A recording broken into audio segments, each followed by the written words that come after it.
Hey guys, welcome back to our real love scenario. Shout out to our real lovers out there. Let me ask y'all, it's the last week. You got a few days left. Just a couple. Few days left. Literally 2 days left. 2 days left. That's it. To be able to get your tickets to Unplugged Connections. It's going to be a great time, great venue, a lot of great people. Yes. We got some games. We're going to have a little live podcast thing going on, and then we're going to have food. Yes, we are. Ooh. Y'all getting. And there's going to be some drink. We just going to have a good time. Lots of love. And I will say most people do, I think, have their tickets. Yes, they do. A lot of people do. We're not going to drop numbers or nothing, but we see it. We see it. Y'all are pulling up for us, and I'm over the moon happy about it. For sure. I'm super excited. I've had a great week. Good. It makes one of us. I'm trying to do an adjustment for my friend, and it's taking some time for me to adjust. Sorry. Dre, what Dre's talking about really quickly is that I've created a new boundary. That boundaries are important. Boundaries are important, and I communicated it. Yes, you did. So, and he's being respectful. He's trying, although it's a very common question. It is a very common question. How are you? But I've put a stop to that with all my friends. Not right now. Not right now. I did say you can ask me on weekends. I did say that. This is a weekend. It's a weekend. All right. How was your morning? My morning, even that was something special, but my morning has been great. My morning has been great. I woke up late. My alarm didn't go off, but I had my coffee. Yes, you did. The sun was shining. God is great. God is good and all now the time. I'm here with you. So there we go. How was your week and your day? My week was good. I'm just, in a space to where it's just always a positive look at life, with everything that's going on. And just remaining positive. And even things that go wrong, it's like, hey, this is part of my process. And just learning to enjoy it versus being upset or mad about it. So things are good. I love it. That's good. That's great. Oh, and no, that was last week my birthday? Because we didn't talk about going out. Maybe last week wasn't your birthday. No, last week wasn't your birthday, but last week was your surprise birthday celebration. Yeah. Bree planned a surprise thing for me, which was nice to have some friends together. Yes. And then I went to homecoming from my school over the past weekend at JMU. So that was a good time. Yeah, that was a good time. We had fun. We literally were just talking about this, like, what happened? Because I can't even remember. Yeah. The time goes quickly. Hit 30 and then everything just... Yes. Dre's birthday celebration was great. We had fun. Yeah, we did. But now we back in our happy place. Yeah. Again, make sure you go to the event. Yes. Just gonna keep bringing that up because it's the last time. Click the link. It's on our page. Yes. And if you're listening to this episode and you're past the time, you're like, dang, I missed it. Just go on the website, subscribe to, our website, and then you'll be able to get all the information for all the things we're doing in the future, which is going to be a lot in 2024. So you better get ready. Lock in now. Speaking of you guys, our real lovers, to the old ones and the new ones, I want to read a little review. Yay. This is from ADD27. Okay. ADD27. ADD27. It's periods in between, so I had to. Got it. I'm trying to be respectful of the. It's an acronym. The grammar right there, Got it. Okay, cool. You guys have a gift.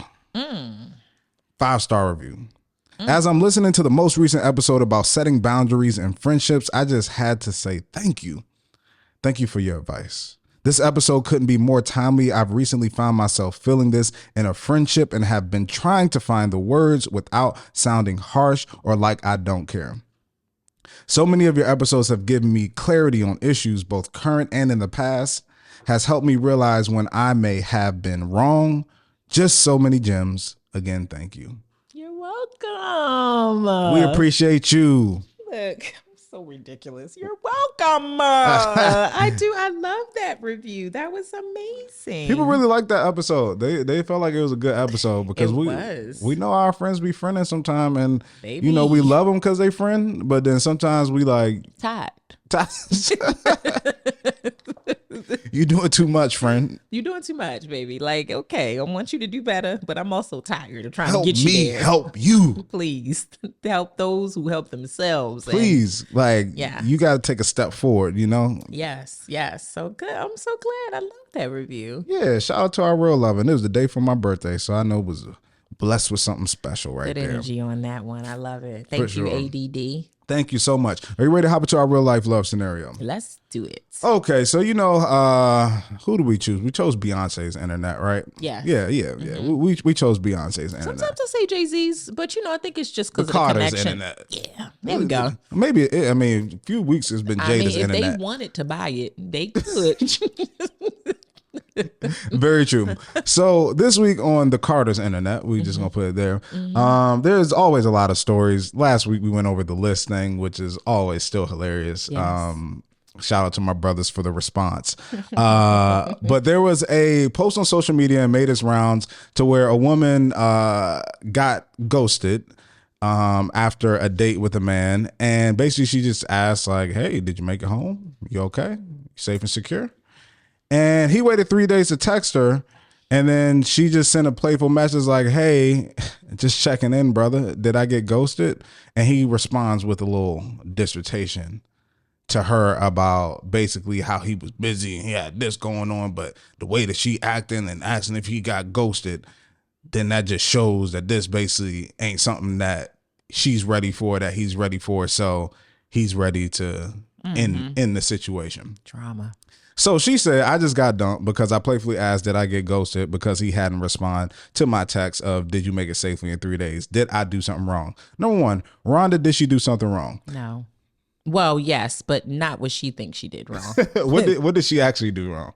Asking, did she get ghosted? So you don't know. No, and I'm speaking from real life experience. I have been there. I have been there where you like someone and they're doing something that you know for a fact is wrong. You know for a fact a person who really likes you, who really cares about like how y'all are vibing, you know that type of person would not do that type of thing. They would not see your messages and ignore them for days unless there was something that made them unable to touch or use their phone. So the wrong part is actually pushing against that and reaching out for confirmation that this person doesn't really vibe with you like that, or confirmation that this person is ghosting you. Chasing that confirmation is I know how it made me feel, and it becomes a jab to like your confidence sometimes, because you're like almost, and like, what did I like, are you ghosting me? Like it gives off this vibe of like, hi, like don't forget about me. What if he said, "Oh no, babe, I'm not ghosting you. I just was busy." Still not cool. Still not cool, right? So that's to me the wrong part, not her thinking that like joking about it was problematic. Not necessarily. He's him. Clearly. Got you. He's him. Okay. How many "I didn't see this" messages are you allowed to have? I don't even know, because I just feel like dang, my bad, I didn't even see this. Yeah, I just. Or how many of the "dang, I responded, I just didn't hit send"? How many of those do you get before you? Unfortunately, I'm that person. Like I respond a lot in my mind, but I For never. sure, a lot of us do. Yeah, I never say I didn't see it. I saw it. It's just I thought I replied, or I planned to reply, and then once I opened it, the message alert is gone. So I don't know how many you get. I just feel like once you start to feel like you using that too much, that's when it's probably getting tiring. Wait, if I notice that you keep saying that, or if I notice that you keep taking a really long time to respond, then yeah, I'll be like, oh, that's just a thing you like to use. So I don't know. You got to play that by your feelings about it. Got you. Is there a certain time limit in your mind of when it's like cause for alarm if somebody does not respond? I would say more than 2 days. More than 2 days. So a day is fine. Yes, but it's also based on like their baseline, like that person's baseline. What if it's first date, we were conversing, whatever, I felt like we had a great time, and I follow up with a message and you don't respond? Yeah. There is no baseline. How long should it be? A day, 2 days? I feel like there is a baseline, because before you get to the first date, you had some sort of communication baseline. Okay. So like, how did you all text or communicate? And what frequency was that happening before the date?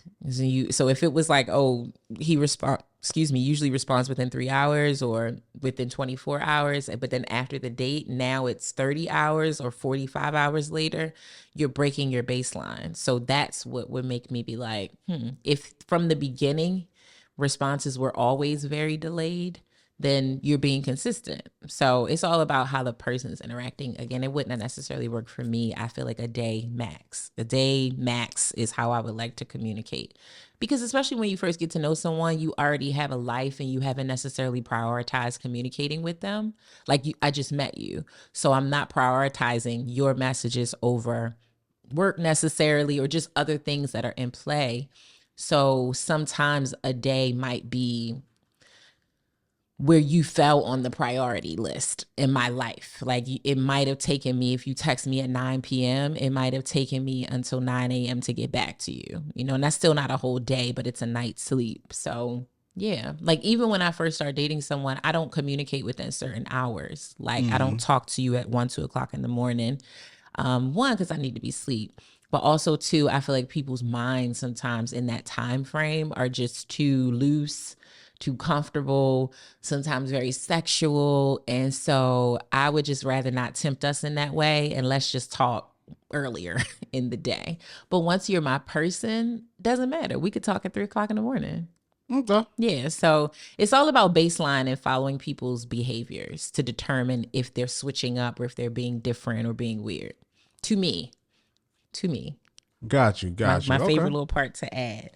I'm curious to know your thoughts on, did she do something wrong in his little paragraph? I don't think she did nothing wrong. I think the paragraph is, your normal situation where it's trying to make somebody feel like the victim, and or you're trying to make yourself the victim and trying to make somebody seem like they did something wrong, which they didn't. No.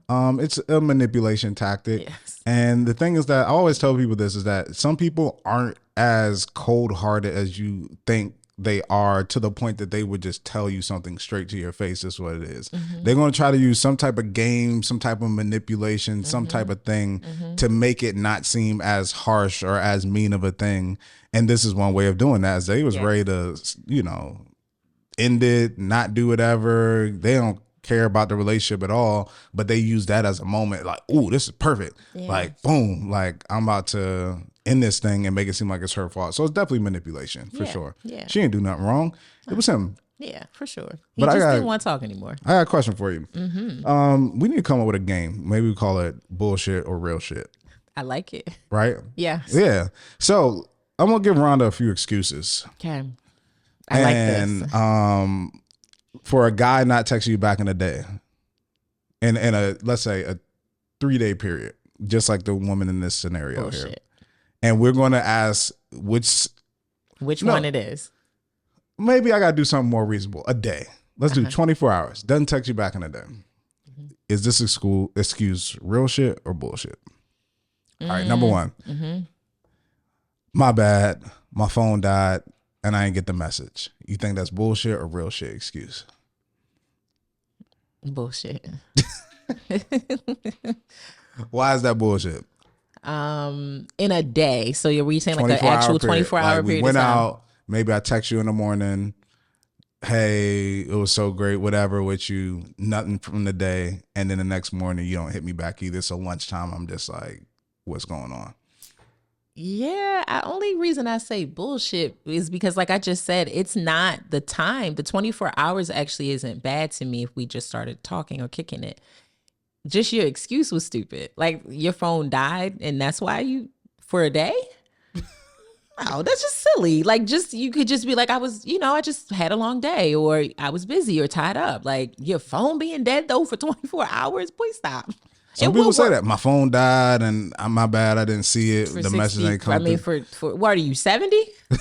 Like my mother's phone could be dead for a whole day, and yeah, she would not. I believe that from my almost 70-year-old mother. Yeah, not from a man that I would be dating. Okay. No. Okay. And hopefully he has an iPhone. So if I sent a message and it went through, stop. Okay. Next one, real shit or bullshit?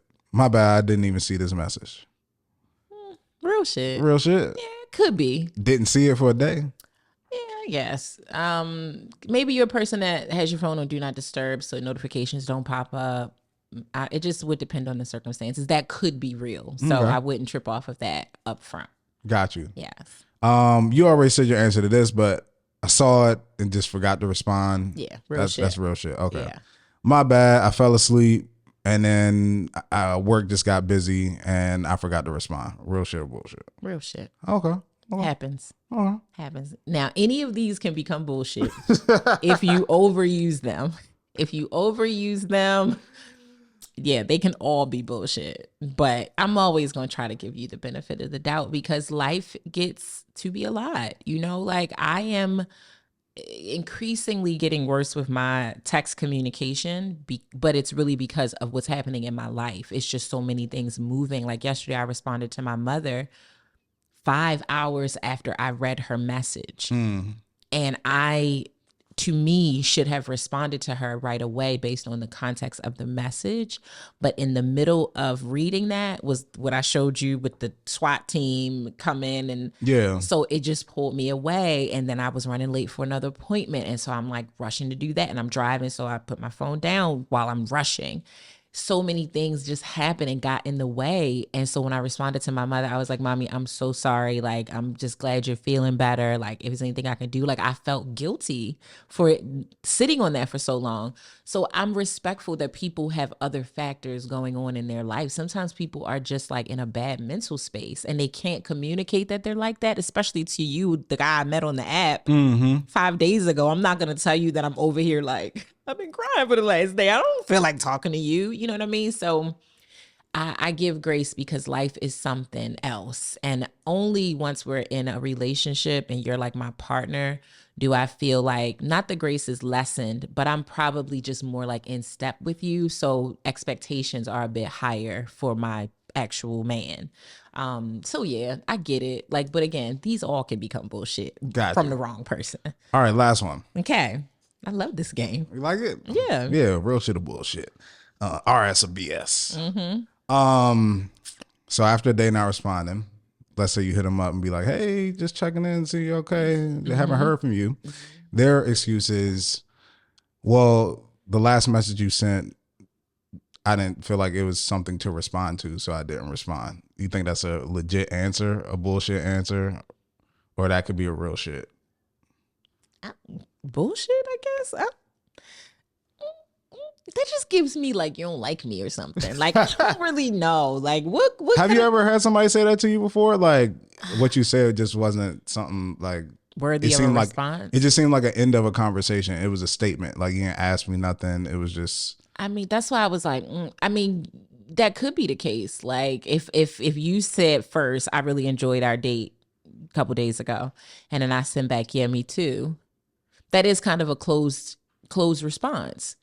But usually like you would, again, this is all dependent on time. Like you would potentially say something else to maybe ignite a new conversation. What if somebody texts you that morning, good morning, have a great day? Yeah, I mean. And then you're just like, I didn't think that was anything. The person said, I didn't think that was something to like. Oh, nah, that requires a response. That requires a response. If I initiated and said, good morning, have a great day, and you said nothing back. Yeah, that's crazy. That, like, again, think about these things out of text message. Think about them in human interaction, person to person. If I walk up to you and I'm like, good morning, have a great day. And you were like, it just walks away. Like, what the fuck? Like, I would be like, did you hear me? Hello? That's when you like, I don't do this, but I've done it before. You put the question mark on the same text message. Like, did you see this? That's what the question mark means. Or emphasize it. Nah. Well, that's the thing that with texting that was a little different back in, you know, I'm a little older now.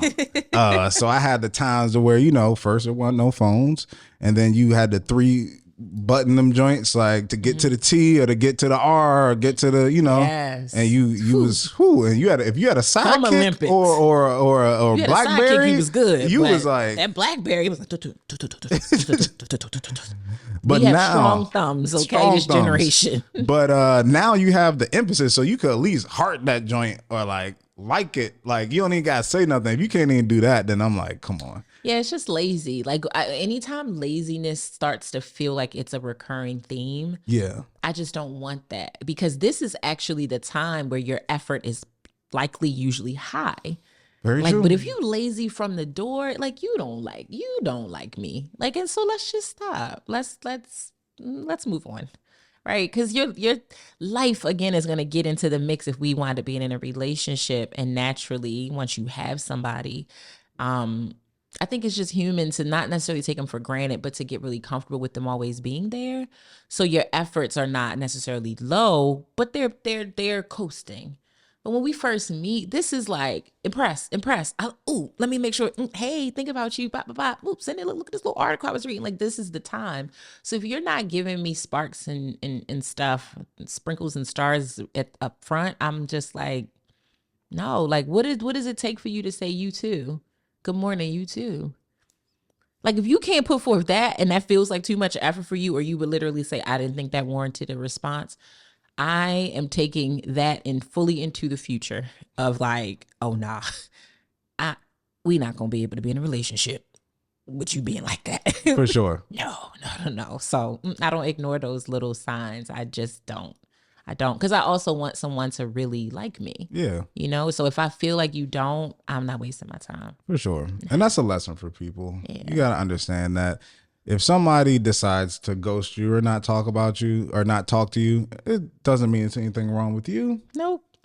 It's their decision. That's their decision. And don't make yourself seem like there's something that you didn't do right or there's some flaw with you that made them act that way. Yeah. Yes, I have learned, and I just don't want anybody to do what I did, you know, chasing acceptance, chasing attention, begging for someone to like not ghost you in a roundabout way. It's not good for your health. Just let him get a low energy to somebody that would be cool with that. Yeah. No. Love that. Yeah. Well, I just randomly just thought of a new segment for myself, and I hope you participate. Okay. This is just a Dre random thought of the day. I love and it. It's a question for Rhonda. Okay. And I want the real lovers to participate, and we're going to do this just before we get into our real love scenario. And it's funny, we didn't prep on this. This is just something that came to my head. So Rhonda has no idea what I'm going to ask her. I love spontaneity. I hope I do. Do you? Let's see. And I don't know why this topic just made me think of it, but random. Mm-hmm. Your top 3 most effective excuses to get off the phone when you don't want to be on the phone. Ooh, this is good. Okay. Is it a timer or do I just go? No, you just go. My mom is calling, is FaceTiming, text me, needs me to call her. Anything with my mother is my number one go-to. And if I'm sharing this, shit, I'm not going to be able to use to it. your friends. Listen, but a lot of times it is true. Sometimes it truly is true. Yes. But I want to break that down. The mom thing is always good because somebody's going to be like, oh, no, go ahead. What you going to say? What you going to say? You're going to get cut off if you try to tell someone. Yeah, no. Like, no, she can't. No, she cannot. I determine if my mother can wait, not you. Okay. Yeah. So my mom is my number one. Okay. My number 2 is I'm heading into something. And I hate to say that that's like a lie, because a lot of times I am. Yeah. Like, I'm heading into a meeting, I'm heading into an appointment, I'm walking into a room where I can't be on the phone, I'm walking into a courthouse, something like that.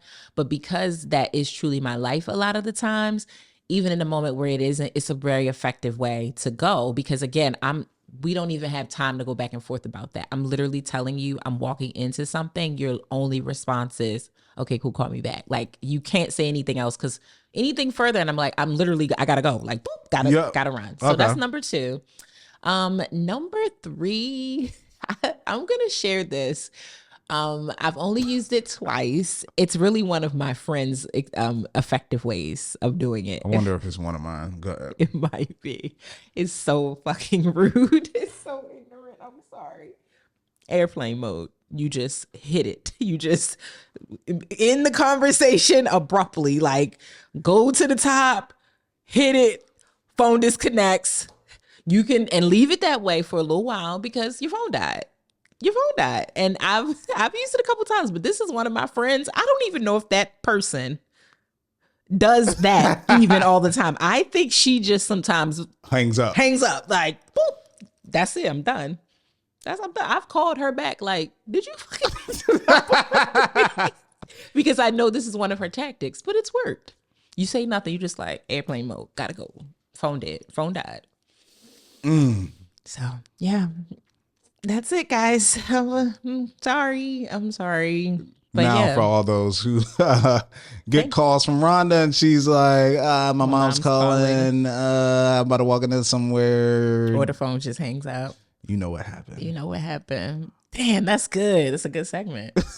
I want to turn this. Can I turn this around? Yeah, you can turn it around. Okay, what are yours? Was So airplane mode yours? it's not just airplane mode, but the thing is that all these have truth. So I don't want somebody to hear this and think that it's not real sometimes, because sometimes it is. But Got sometimes, my eye on you. but the thing is that the cutoff thing is like sometimes when you can't get a word in to say something, Yes, I understand. you just like I gotta go. I can't. I can't. Ah, And then the thing is that you got to do it with a follow-up text. So it may not always be airplane mode. It may be like a, just a boop. boop. But then you wait a little bit. My bad. Then you text, my bad.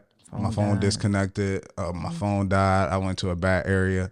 But hey, look, me and Bria are having dinner right now. Yeah. I just hit you up tomorrow or I've been on the receiving end of one of these. No, from Jay. no. I'm telling y'all. It's okay. It's okay. It's a good one though. It's effective. Very effective. It is very That's what we're effective. talking about here. This is very effective. Well, I will say this. I did not do this purposely, but kind of on purpose the other day with Rhonda. And this is what she talking about. Did I just say this? But Didn't I just say that? I just said that. I appreciate your accountability in this moment. But the thing is that my wife was texting me at the same time, where are you at? Like, you need to hurry up. And I'm just like, dang, like me and Ron are having a good conversation. We really were. And I But it like, was coming to an end. It was coming no to an lies. end. So it was fine. And I did say like, yeah, Bree's asked. Yes. But Bree kept texting me and I was just like, yes. all right, I know when I pull in this garage, I'm going to lose service. Yeah. I'm And you had to just go. I'm just about to pull in. But then when I went in, Bree had like, I'm going to show you. I was like, so I was going to hit you back when I got upstairs, but I'm like, because even Bree was like, where you at, bro? And I was like, she never calls me bro. Oh, like, she was pissed. But this was what was waiting for me. Oh, man. So I'm showing Rhonda, it's like, Oh, you're going to put that in the episode. right? I got to put that so video. they can see it. Yeah, it was like candles. And so I was Oh, my like, gosh. Yeah, bro. Come on. Come on, let's go. You take it too long. Like, come on. I'm getting tired now, okay? Because I'm excited. And Bree's very excited when she's doing yes, something. she is. So she was like, I timed it up and I saw your location, but And you sitting outside for 15 jabbing your minutes. jaws. Yes. And what's crazy is that when it happened, I don't know if you noticed this, but when you text me, I didn't respond for a long time because I had to go. you had to I go had to too. go do something. Yeah, yeah, yes. yeah. So it was fine. It was fine. It But was funny, sometimes though. with some folks, it really be like, Yo, I gotta get out of here. I can't get a word in to just like, Hey, I gotta run. yeah, it's just like, oops, Bye. my bad. Drop my phone off the building. Second one is my wife. Yeah. That's basically equivalent to the mom thing. Yep. It's like, Breeze, how wives be, you know what I'm saying? Happy life, happy wife. My wife gonna kill me if I. It's the voice. You know how wives be. Well, people know it's like I'll go handle that. Yeah, go do your handle thing, that. man. Do Yeah, your of thing, course. man. Tell the lady, tell the missus I said, hey, y'all be safe. Y'all have fun. Exactly. Mm-hmm. So that's one of my go-tos. Lastly is I have Dre done said I don't need a third one because those two work. those two are pretty Those are effective. your solid ones. But the one that's always tough is the work one.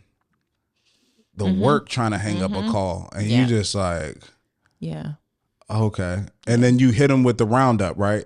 That's what I call getting off a work call. And I know this is my random segment, so bear with me. We get into the real love scenario. But you hit the roundup. Everybody knows it's in a work call. Okay, so what we'll do is I'll reach out to so-and-so. We'll follow up next week. I'll write up this, send Yes. you, we'll talk via email, and then next Friday I'll follow up with you. Yeah. Yeah. Okay? Yeah. And then they're like, yeah. I just really appreciate it because what we're doing is such a, and you just like, No, I'm telling you right now. Let me release you from that because what you may not realize is that the excuses work the same. You just may have to change the person. The person. Yeah, like I've oh, used on that's work my call. one. Somebody, That's my one. I got a call. I got to call. But sometimes I'll be doing You gotta do it on 5s or 10s. You can't be like, I gotta call at 3:17. Yes. You gotta look at the clock and be like, all right, it's about to be 4:30. Okay. Yeah, I gotta jump for another call. Yeah, I gotta run. Also on Zooms and Teams and stuff like that, same situation can happen with the airplane mode. Hang up. Like something happened to my computer, the app crashed. This technology, what are you gonna do about it? Nothing. I've been on calls where it's like, Joe, you still there? Looks like Joe's dropped off the call. Maybe something happened with his phone. Exactly. Got to go. Bye. Thank you. I appreciate you too. I said bye 5 times. Yeah. Hit it. Hang up. Yes. They can't tell that you did that. So Yeah. use it. I think I got another things. call coming in. That's my third one. Got a meeting I got to jump to. Angry resident just walked in. I've got plenty of work ones. Oh, yes, I do. That's where I use them the most. Yeah. Please leave your best and most effective get off the phone excuses. I would love to hear that. This would be fun. Yeah. This would be very fun. Thank you for this segment. No that problem. was nice and light and funny. You ready to go into our real love scenario? I am. Real love scenario. All right. This comes from Anonymous. She says, hi, Dre and Rhonda. I'm Anonymous. Really love the show for the same reasons everyone else does. Transparent, honest, and mature. Love y'all for real. Here's the dilemma in a few words. I don't like that my boyfriend watches porn. There are some who will say that that's just a thing. I've even watched it myself before, but I realized that when I have in the past, it casted a weird aura upon my relationship. I'm also aware that that might not be true for all. It's just my experience. It makes me uncomfortable that my boyfriend watches porn, and the timeline for this reference is that this was about 5 months into us being exclusively a couple. Last year around Christmas, for some reason, I felt something was off. I know the stress holidays may bring and how that shows up differently. So he was snappy with me, very short, and every time I asked what the problem was, I never got an answer. Our intimacy was off. I felt like he just wasn't feeling me at the moment, and it didn't feel good. That was for a couple of days. The last day, I decided I was going to find out what was going on for myself. So I went through his phone, and I wish I didn't. What I found was a Cash App transaction to a girl. There were maybe even a couple of them. And what I found that the transaction was for was videos, text messages on Snapchat, and a FaceTime request that ended up not happening. However, everything was still there. It happened about 2 weeks before I actually found it. I waited until the morning to say something after I'd seen it, and it was literally the day after Christmas. It was really self-sabotage that I went through his phone on Christmas night. He literally threw up when I brought it up and apologized profusely, said things like he knew he was messing up in the moment and that he went too far and that he was weak in the moment. It took a while to get past that. I needed some time, but I did, I think. But every now and then I see a search for porn and I go right back to that moment sometimes. It makes me feel like I lack what he desires, and I've asked him those questions and he reassures me. He shows me too. I trust him with most things, I truly do. I don't think that he will hurt me again, and I don't think he's intentionally trying to hurt me last year when this happened. I truly believe it was a him thing. He also said that it was a selfish act, and he wants it to be known that this relationship, while having its tough moments, is the most honest and open relationship that we've been in, and I'm not going anywhere. He's an amazing guy, but deep down, I believe I have trust issues, even though I don't display them that much. I feel insecure about it, and when I do express them, he does not meet me with any rebuttal. He's always understanding. I just need some fair guidance on how to get through this with him. Thank you. Thank you, Anonymous, for writing in. Thank you. Very thorough. I appreciate it. This was I want to give it up when people write some good scenarios, and this was enough detail. And then she even gave us questions that she wanted answered and everything. Yes, this is great. We appreciate this. Feels like you know our process over here. Right. Shout out to you, real lover. Yes. Where you want to start, Rhonda? I think it should go in the order of her questions Okay. presented. I think she laid them out. These are the questions she wants answered, and let's do it. Okay. So her first one is, can people truly overcome lust, or is it just a suppressed appetite waiting to be fulfilled one day? I guess I could fill the first one. Okay. I think that people can overcome lust. I would hate to think that people could not. Yeah. Right. And that's not something that you could, overcome or battle back from. I think people have to understand what lust is, right? And lust is essentially a strong sexual desire, right? And I think that there's a difference between being attracted to someone and having like a strong sexual desire. So for instance, Rhonda, if you saw a man and he had a nice suit on, clean cut, good looking brother, you might be like, oh, he's attractive. I'm attracted to him. But if it's the same man, let's say under that suit he built and he had no shirt on and some gray sweatpants on, no drawers, it might be a more lustful thought than more like, look at Rhonda already lusting right now. Look at already. I'm seeing him image in my popped up head right there. immediately. Both images definitely both popped up, but you saw, if you're watching, yes, correct. You nailed it. One is more of a intense sexual feeling. desire, and one is just more like, oh, this person is attractive. So I think it's important to understand that when it comes to lusting, that although there are some internal factors that play into that, there are also external factors that play into that. And it's so hard. When I looked at this and read a scenario, it reminded me of the 7 deadly sins. And although it's not like listed in that way in the Bible, it's derived from the Bible and stuff like that, but I'll read them for people. It's lust, gluttony, greed, sloth, wrath, envy, pride. And these are essentially just characteristics of people who would live sinful lives, and these things, happen and make you live in a way that's not always the best. Yeah, they show up and wreak havoc. Exactly. Yes. But when I look at some of these, like, they're so prevalent in our society today, like in our face. Yes. And one thing they always say about marketing and advertising, right? If you want to sell people, either they go on your desires or your fears, right? And these things feed into what these deadly sins are. But something like lust, like everything in our world is sexualized. Ridiculously. Every single thing, everywhere. Like, and we become so used and numb to it.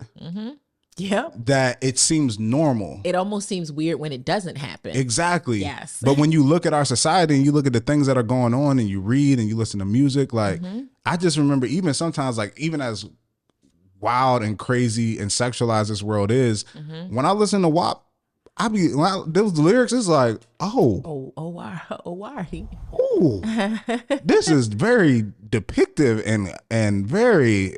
It's very vivid. Yes. And it's not to point them out at all. It's just to say that that's just the world that we live in. So it's kind of hard to avoid these sexual innuendos and things that you see throughout the day. And it's the same with like gluttony. Like in the US, food, like overeating is a thing. Like it's so easy to do it. Restaurant on every corner, fast food, like nothing is prepared in the most ethical and safest way to consume it. It's the fastest and the most addictive way to consume it. Get it out the door. Just get out the way. Greed is another one. And it's all in our face. So it's like all these things are in our face. Crazy. And they're not, these are quote unquote the 7 deadly sins, but they're advertised, like I said, our desires and our fears to us as we need to have these things. So it's either most of what we see in today's world is fostering those negative traits in us. Yes. You're hitting the nail on the head. But the thing is that there are the 7 virtues as well, which are essentially the opposite of those things.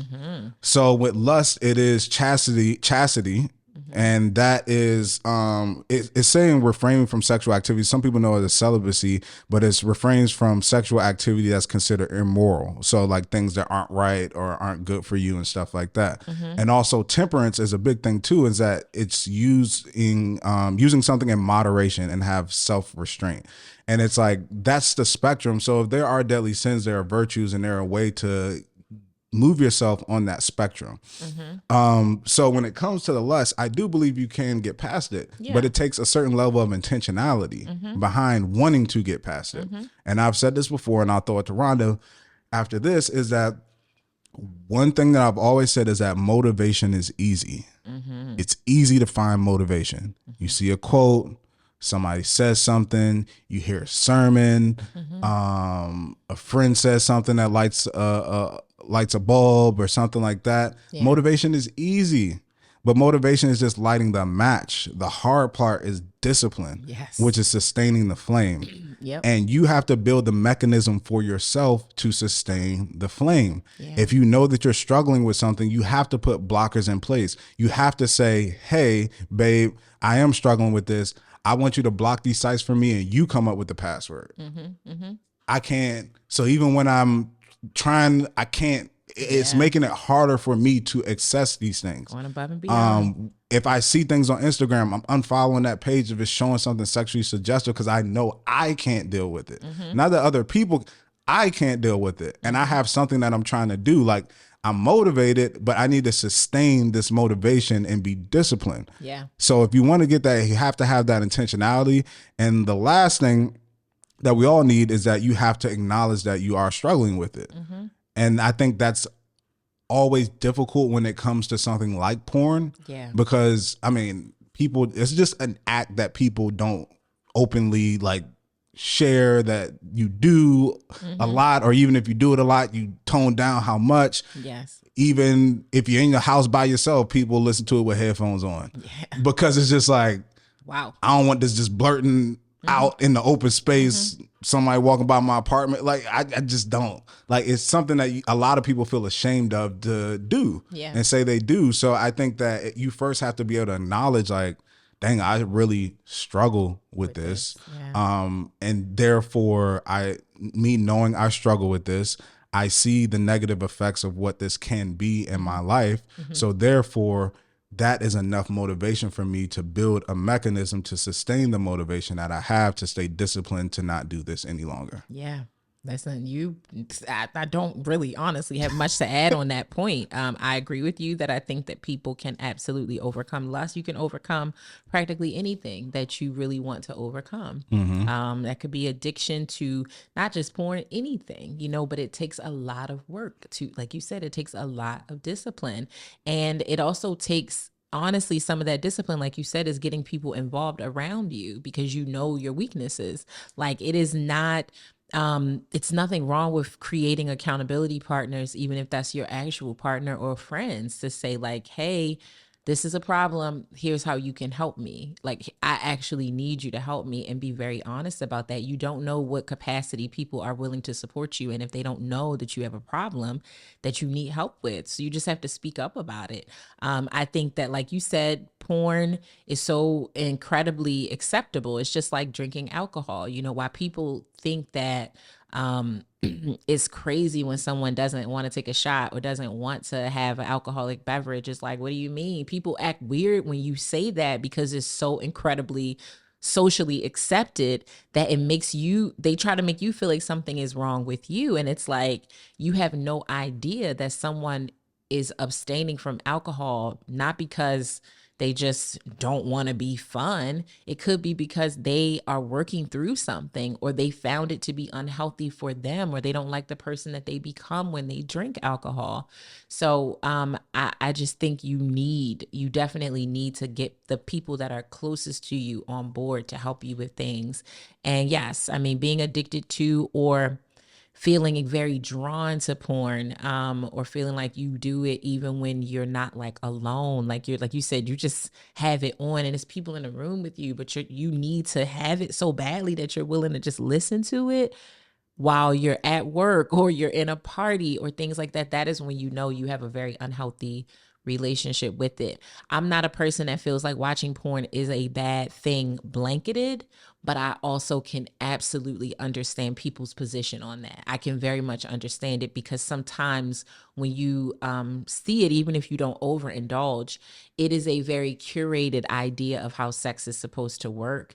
And it does not work like that in most cases. Like, even down to, we joked about this the other night, like, movies and things make sex scenes and make how you get into, they make it look so smooth, but that's because there's a stage hand, there's someone there helping, there was someone who taped something they somewhere. Got intimacy coaches, everything. Yeah, like it's being like, stop, this light needs to be adjusted so the curve in the back looks perfect. And like, you are now thinking that when you go home, this is happening and it's just the two of you. Like, the best thing you probably got from a production standpoint is music and candles. That's about it. That's about it. The rest of it is like, shit, ouch. you hit me in the head. Can you pull my shirt off? Pull this on. I can't get it. Who gonna clean this up? Yeah, right. It's just so much. It's like in the movie, the bra is all the way off. At your house, it's half lifted. Come on, help me out with this. It's crazy. You trying to open it, his hands around you trying to open it too. You like, okay. Everything's so weird and awkward, you know? So porn will make you think that like sex is supposed to be like this all of the time. And I do think sometimes people act out their deviances through watching porn. Yeah. Like you go to that to see things that you can't do. Whether it's because you're not comfortable doing it, but you want to watch it, or you're with a person who's not comfortable doing that. So you're like, cool, well, I'm gonna watch somebody else do it, you know? And those things, as she talked about, they sometimes cast an aura over your relationship because you're comparing what you do to that, thinking that what you do is less than. When these two people on the screen don't even know each other. They came on the set that day, filled out the paperwork, got tested, and that's that on that. Like did the choreography. That's it. That's that on that. They looked through the treatment, read their little lines. Oh my God, my sink's leaking. You know, they like seriously, like they don't know each other. They're strangers. So inherently what they're doing is less than what you're doing because they don't know each other. They don't have real love and connection. So yes, I can see how porn can be very problematic.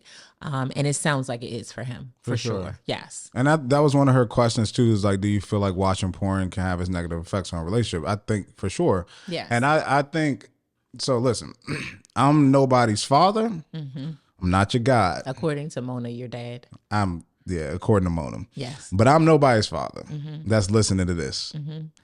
I'm not your God. I'm not a judge. I don't have a heaven or hell to put you in. Mm-hmm. Sex workers can do their thing if that's what you choose to do with your life. Mm-hmm. And I ain't saying I never watched porn before. Yeah. None of that. Mm-hmm. But I think the facts are the facts that porn isn't good for you. Mm-hmm. And that's okay to say because it's like alcohol isn't good for you. Right. You like it, but it's You not like good it. for you. And I mean, in moderation, the effects of it could be less damning or less dramatic, but even one sip of alcohol doesn't have a positive effect on your body. Right. Doesn't. It doesn't, but we do it in moderation and you'll be fine sometimes if you do it in moderation. So even when I say that about porn, I'm not encouraging, hey, people go watch porn, but if you do it in moderation, there's still possibility that it won't have a true like negative effect on you in your life. Right. But consuming it, there are so many studies that have been out that consuming it, what it does to your mind and does to your body is not a positive effect in relation to when it comes to human interaction with another human. Yes.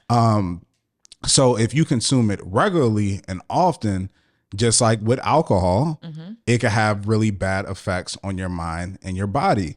So yes, it can negatively affect your relationship. Absolutely. We've mentioned it before on the show that it's the endorphin spike of like, it's the same that you get with like cocaine or something like that, that feeling of that drives addiction. Yes. Also you falling in lust or, you know, liking the idea of watching people have sex versus you actually having sex yourself. Yeah. Sex yourself. But also like Rhonda said is that it's more of, you know, you being in a situation where you're fantasizing about something that you don't currently have or that you're not currently doing. Yes. And then also the issue with it too is that it can hurt and affect intimacy in your relationship because as we just talked about, sex isn't always convenient. It's feels good and it's great. But let's say you've been with somebody for 2 years, 3 years. The excitement of the new thing wears off. Now you think of like, all right, we do this and then we got to do that. And we got to get in the mood and then the clean up after. And then, you know, got to wipe this off. And then yes, I could just, you know, watch this video, take care of myself and just go about my day. Yeah. That affects the intimacy in your relationship because porn is convenient, especially now before, you know. Before you used to have to really jump through some hoops. Yeah. Before it was just magazines. And then before when the internet started launching, it was viruses galore. If you click pop, and you can't skip the video store. Oh, Like yeah, the you used to video have store, to the like adult, go yeah. into a location and look, being there. Like, I listen. I'm gonna be honest, y'all know I tell the truth. I had a membership to a place, you know, in my 20s. And I'm every single time, that feeling of like, I hope I don't see anybody in here. Like, for sure. But it would be people in there, Dre, like fully covered, like sunglasses, hoodie. Like, I'm like, you have a problem. You just not in here getting a little regular video. You must come in here all the time because you are in full disguise. So yeah, so people didn't do it then because it was so hard to do. Now it's like, I could pull up porn right now. Yes, I'm 18. Click. On Twitter. Yeah. Oh my, I'm not doing this. It don't even gotta Twitter be. porn is nuts. It don't even gotta be on a website. It's just there. It's just there. Like, whoa. Wow. And the thing is that, it's like I said, I'm not here to judge. It's not like I've watched porn before. I don't watch it anymore. But it is something that is not healthy for you in your relationship because it can put a wedge in the intimacy. It can drive a wedge because of the fantasy. And then also there has been a higher case of erectile dysfunction, not based off of like physical body, like, you know, getting older, closed arteries, like that type of stuff, blood flow things, but just an overuse of porn and masturbation has caused erectile dysfunction when it comes to take it from somebody that's been on the receiving end of that. That is very true. And then they'll ask you to turn on porn. Yeah, exactly. And so you feel like, so we're trapped. So now we're in a relationship with porn. You and I and porn have to do intimacy together every time because you have literally altered your biology because of your relationship with it. That is no place that I would want to be in. I would not want anybody else to be in that place either, because and you know, I have to give some room, right, really quickly, for people who have a relationship with it and it's a really important part of their relationship and it works for them.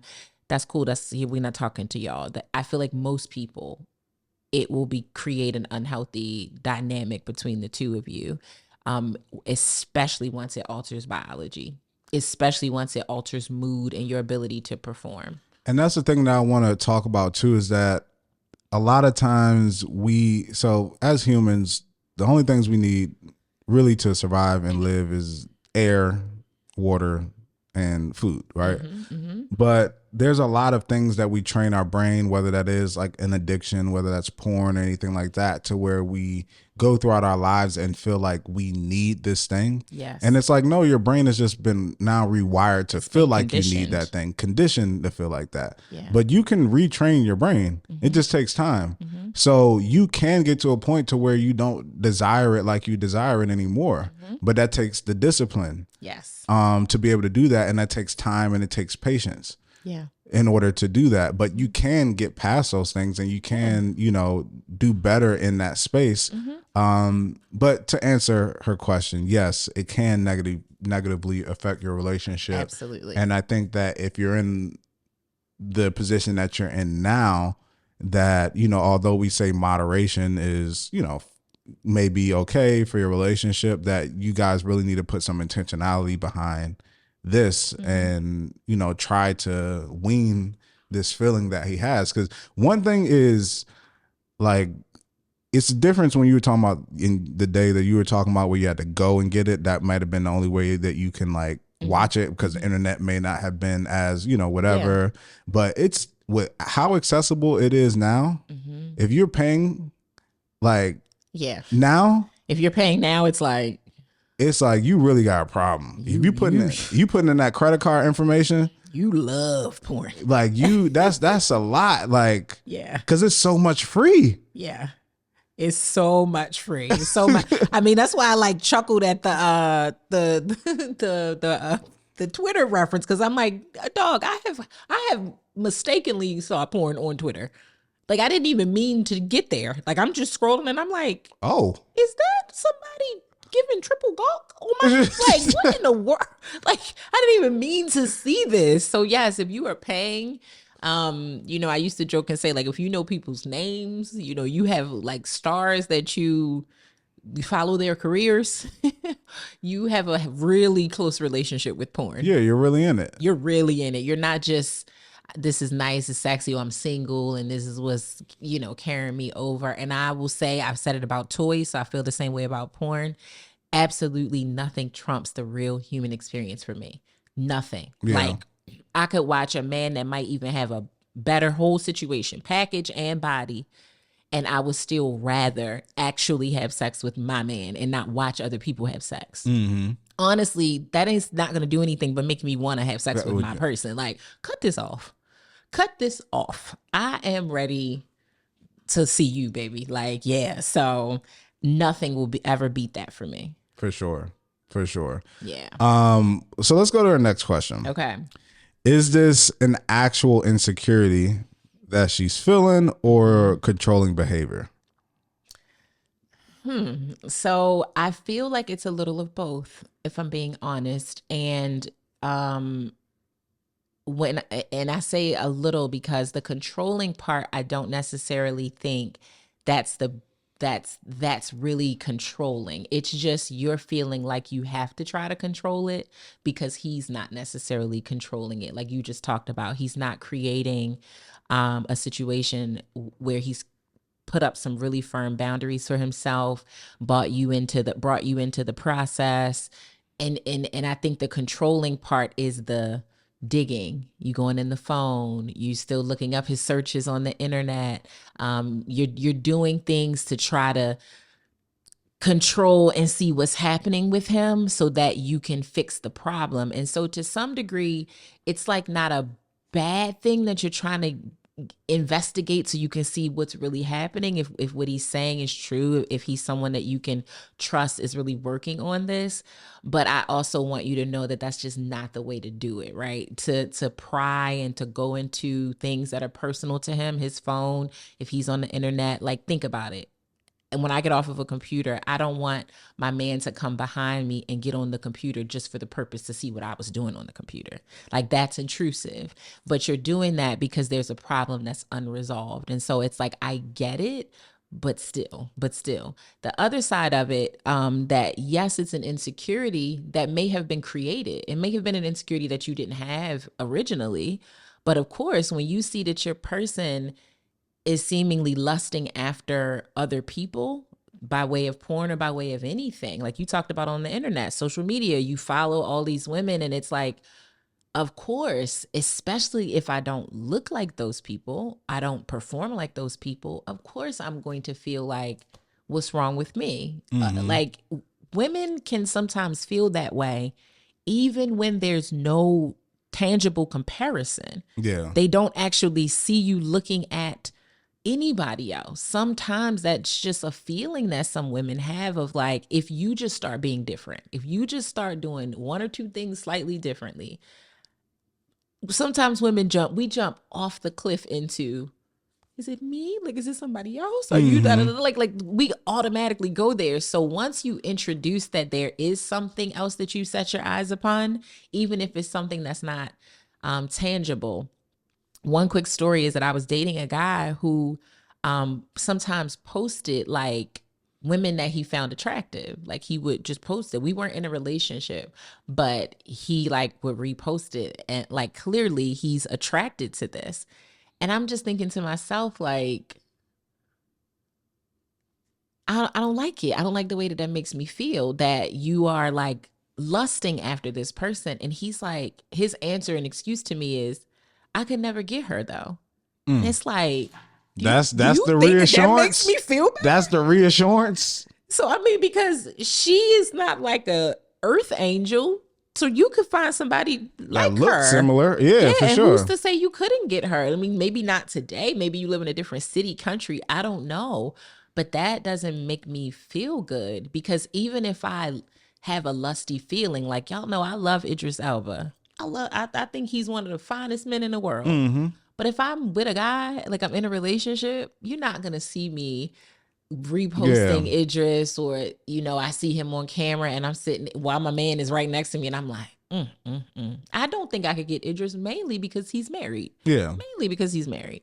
I don't even want to do that. You're around. She said mainly because, just maybe if saying, he, if he I'm was single, then, I'm pretty confident, girl. He can reject me. I'm okay with that too. But yeah, I would never like make you feel like you're not all that I really want. Yeah. Even if I'm attracted to someone else, I'm going to be conscious to not make you feel like you're not all that I want. For sure. So yeah, I think it's a little bit of both. And on both things, I understand why you have an insecurity, and I also understand why you're being a little controlling.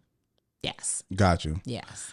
Yeah, I agree with you. The whole phone thing is always interesting because I feel like going through the phone thing, unless it's like something that, like, I feel like there is sometimes stumble across things, right? Like you got your person's phone because your phone died, or something, and then something pops up and you like, who's this? Or what is this? What's this? And then it makes you be like, I wasn't even looking, but like this thing just popped up, like, let me see what's going on, right? Yeah. But then, regardless of if somebody does look or they don't look, if somebody does look and you're in a committed relationship, they shouldn't find anything. Right. They shouldn't. They should not. So it's like, even if you feel like them looking is doing a lot, they still shouldn't find anything. Right. It should. We always do this thing. It's like, oh, you go looking, you're gonna find something. Why as if would the that person happen? who found something is wrong. Right. For finding it. Right. No, the person who's actually doing something is wrong. Is wrong. Yeah, guys. This, so that's how that works. They're like, people want you to live in ignorance. Yeah. Basically, and be like, oh, if ignorance is bliss. No, it's not. As long as you don't know, I mean, sometimes you'll but be not in that okay. situation. Yeah. And it's like, oh, so if I investigated and I was getting cheated on and treated dirty, it was better if I didn't know. Right. Whack.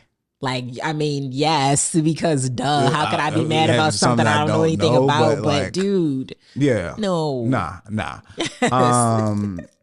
But I think it's just hard when you have somebody who's dealing with something that they're struggling with, and it's hard, especially with what we would say is like addiction almost. If somebody is a functioning addict, because they don't necessarily see how it's negatively impacting their life. Yeah. Because it's, especially when it comes, I mean, drugs may be something, or alcohol may be something that's a little different, but especially something with like porn, you get pleasure from it. You feel like it feels good. Yeah. And then you go to work, you make a good living, you're getting promoted, you're doing all these things. So you may not see it as like really that big of a deal. Yes. And then if you start to notice, or your partner brings it up and it's like, oh, I'm noticing that this is affecting our intimacy and things like that, you still, I don't think, would take it with the same approach of seriousness as the person that you're with might take it. Yeah. You might just be like, I'll figure it out. Like, you don't want help. You're just like, I'll figure it out. Because in your mind, you may not even think it's that big of a deal. But I think that when it comes to somebody who's trying to knock something like this with the person who's dealing with, not the person who's actually in it, but the person who's with the person who's dealing with it, you have to understand these things take a while. Yeah. Like, and I think that that's one of the biggest things in relationship, a mistake that we make is that we put too short of a time limit on people trying to change habitual things or dramatic character traits that they're trying to reverse. Yes. We put way too short of a timeline on it sometimes. Like, if somebody is super angry and has anger issues, that's not a 2-month, 3-month fix. No. Like, it's not. You said this before, and it's so true. I saw someone talk about it online this week of like, you don't understand how people learn. And she talked about like when you were a kid, and of course people were like, well, we're not kids, we're adults. But she talked about the ABC song.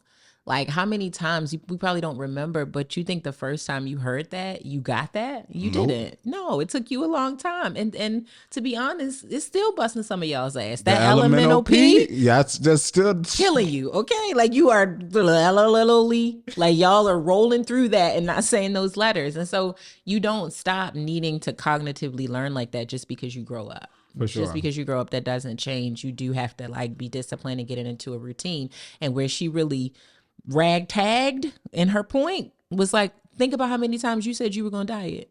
Think about that. Think about how many times you started over and over and over and over. If you were so intelligent and you could just gather a concept so quickly, you wouldn't have had to New Year's resolution your diet for 6 years, or next Monday, next Monday, next Monday, your gym routine for so long, and you're grown. So, and I agree with that. It takes time to fix issues or correct behaviors or just change behaviors. Even if it's not a correction, it's just something your partner needs from you.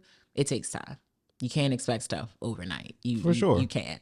I think that there's really between the two of them such a, I think a breakdown, only because yes, he sounds amazing, right? Like, and I love it that she's like, I'm really not going anywhere. So she's committed to it, to dealing with it, but it doesn't feel like there's enough effective communication happening on how we work together to deal with this. It feels like you're dealing with it by yourself and he's trying to deal with it by himself.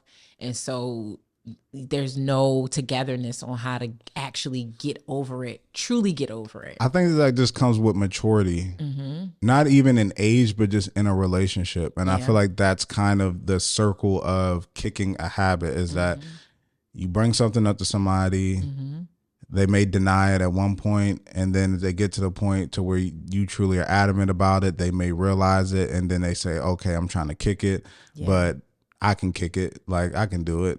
So they try to do it on their own. Yes. I don't need help. Like, I got it. Like, I got this. I can do it.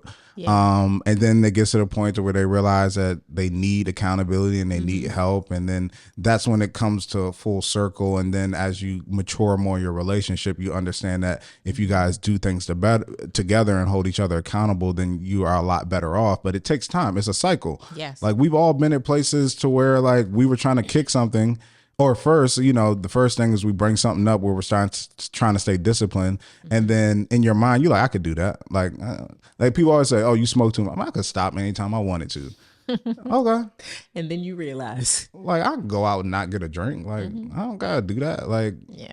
in theory, yeah. But when you with people and they like, yo, we getting shot. So like, yeah, you ain't drinking, bro. Like, you good. And it's And like, then you start doing stuff like, well, I guess I could just have I one. guess I just had, one. I normally do 3, so if I do 1, I'm still doing good. Nope.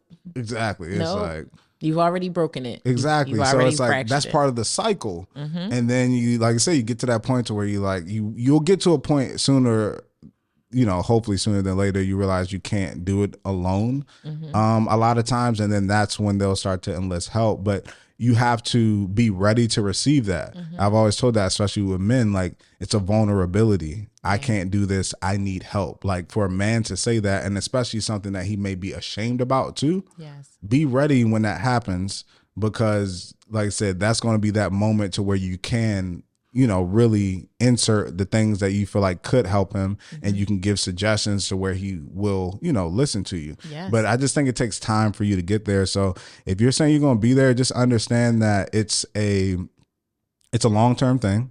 That even when he says, I'm going to do better, he's going to misstep at times. And even when people, I'm trying to read where it said, it's a good sign that when you bring up and say like, hey, I feel like this is wrong, that somebody is not rebutting you and saying like, no, this is cool. It's a good step if they're like, you know what, you're right. Like, I need to do better. Like, I'm trying to do better. That doesn't mean that they're not committed if they mess up. Yeah. They're just trying to knock it. It's hard. It's something that they're used to doing. So you got to give them grace. But if you're in it for the long haul, you just have to always encourage when the person is on the right track. So it's like, if they do something great, let them know. Don't act like it's just normal and it should be done. You got to be like, hey, like, champion them, like, yo, and not in this fake, weird, like, cheesy way that would make them feel like it's disingenuous, Right. but really like true, like, dang, I appreciate you. Like, I know that, you're struggling with that and blah, blah, blah. But, I see that you're trying, and that means so much to me. Like, you really don't know how much it means to me. Yes. And doing better, that means you're doing better than you were doing. It doesn't mean you're doing it perfectly. Just means you're making improvements and you're making progress. And I love words, and I feel like they're there because they mean something, right? We just have to hear them for what they are and not warp them and twist them. We think that doing better, we want that to mean you don't do anything wrong anymore. It's not true. You have to make room for like, okay, what does doing better actually look like? Because if he was doing it without failure, those are the words for that. He's doing it without fail. There's no mistakes. There's no slide backs. There's nothing. But doing better is just simply doing better. If it's minimizing the amount of time or, again, I want you to get out of the cycle of checking behind him, because that just simply means you don't have trust. And when there is no trust, you just don't have enough to really have a solid thing to stand on. But it could be, instead of doing that, is expressing to him what would help you feel better, what would help you feel more confident. It could actually be, what's making me feel confident right now is to be able to check and see that you're not doing anything, and I don't want to do that. Can we come up with an alternative solution on how I can feel reassured that you're not doing what you were once doing that was hurting us? It is really having those super thoughtful conversations that sometimes people feel like that's a lot of work. It's a lot to say that. But when you have a fracture in your relationship, newsflash, it is going to be work. It's work when it's not a fracture. So of course, when it's a problem, yeah, we're going to have to do this thing together. This is the equivalent of like getting on a new gym routine, like it's heavy lifting and both of you have to be committed to it. And it sounds like they both are committed to it. That's why I said ultimately, while there's a lot of factors here and she's asking a lot of questions, which is great, I actually really see this mostly as communication and like opening it up a little bit more, diving a little bit more into it, and like being like, okay, this is this, that, and that is that, and okay, like it's that, and patience. Yeah, well, communication and patience. That's the funny thing about relationships, and while we always say their work, is because it takes work to agree on what the problem is. It's a whole nother journey to agree on the method of solving the problem. Yes. And that's a whole nother issue. Like in a relationship, you'll get to a point to where we worked months, years to agree that this is a problem. Now we just gotta agree on how we gonna solve it, because we got two different schools of thoughts on how to solve the problem. Yes. That takes a whole nother conversation and communication and figuring things out and a whole process. So it's just gonna take time. Like, and I've been in my relationship now for 6 years now. So I've been in this circle of things to where it's like you go through all the processes and come out on the other end of it. And that's gave me like a kind of overall perspective on like, oh, okay, this is how the process works. Yeah. It's all like I said, maturity in your relationship, you'll get through it, you'll understand. But the thing that you have to have is just patience. That's it. You have to have patience. If you say you want it forever, you got to have patience. For sure. You just have to. Nothing worth having is going to always come super easy. So for sure. Yeah. I know her last question, which I feel like we kind of answered already, is like, do I simply need to remind myself of the things I wrote in the last 2 paragraphs when I start feeling this way? Which in her last 2 paragraphs, she talked about like how much of a good person he is, how he listens, how he doesn't rebut when she's having a feeling. And yes, I do think, you may need to remind yourself of that I am working with someone who's working with me. This is not my enemy. He does want to actually do better. Yeah, sometimes you do have to be like, this is my person. And like you said, they don't mean to hurt you. They just have their own thing. Like you said, maybe this is just his thing. It is his thing. It is his thing. It has very little to do with you other than you needing to support him in overcoming his thing. Yeah. Cool. Yeah. So I hope that helped you. We hope we helped you, Anonymous. Thank you so much for writing in. Thank you for so much love at the top of your scenario, that we're transparent, honest, and mature, and you love us for real. We love you for real. And if you want to write in, you know where to find us, relationshiprestore.com. Click the contact, write into the show, and follow us on social. I'm Ronnie Cates. As Dre Smith. And at Relationship Restore. And don't forget, 2 days left. Get your tickets for Unplugged Connections. We'll see you soon. Peace.